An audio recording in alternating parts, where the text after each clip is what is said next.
My name is Julie Oppermann, and I predominantly work in painting.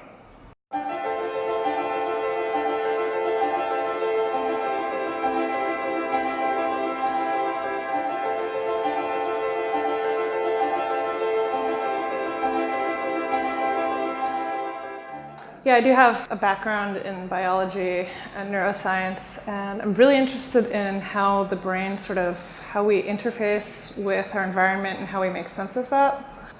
I think there are a lot of similarities between artists and scientists, like with creative thinking and problem solving and like a sort of stubbornness and passion that they both have. But for me, I was really wanted to be in the studio more than in the laboratory. So I sort of arrived at this point where I realized that the type of experimentation that I do really finds itself more there.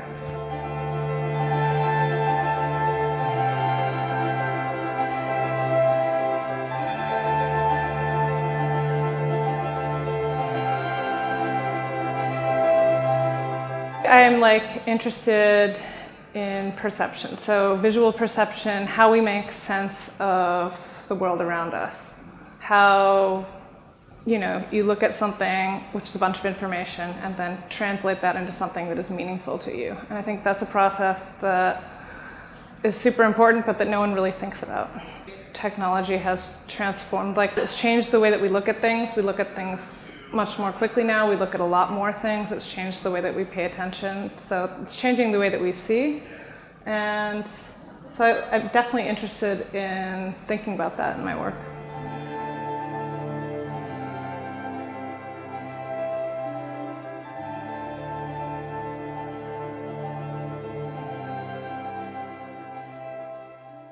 So the Mori pattern is an interference pattern that is something that is created in the brain by an inability to process very similarly overlapping line patterns.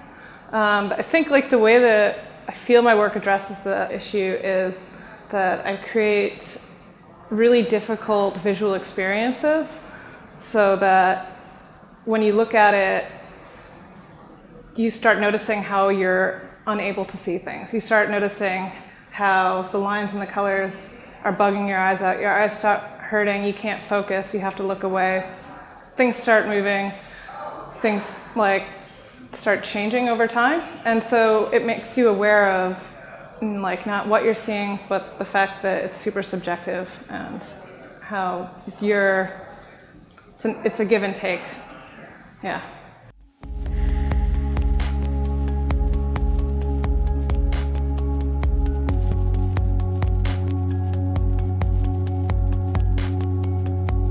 I sort of discover all these other artists who are dealing with the same things but in different ways as I'm going along, which is really exciting. Yesterday, the Turrell exhibit was amazing because he's thinking about so many of the same things and addressing them in completely different ways, but really going at the same questions. And I guess originally I was really into a lot of the op art from the 1960s, and Bridget Riley was a big name for me, but it's really kind of taken off from there, and I think I look at just people who are doing all sorts of different things. Maybe Olafur Eliasson, for example, is a big name. Yeah.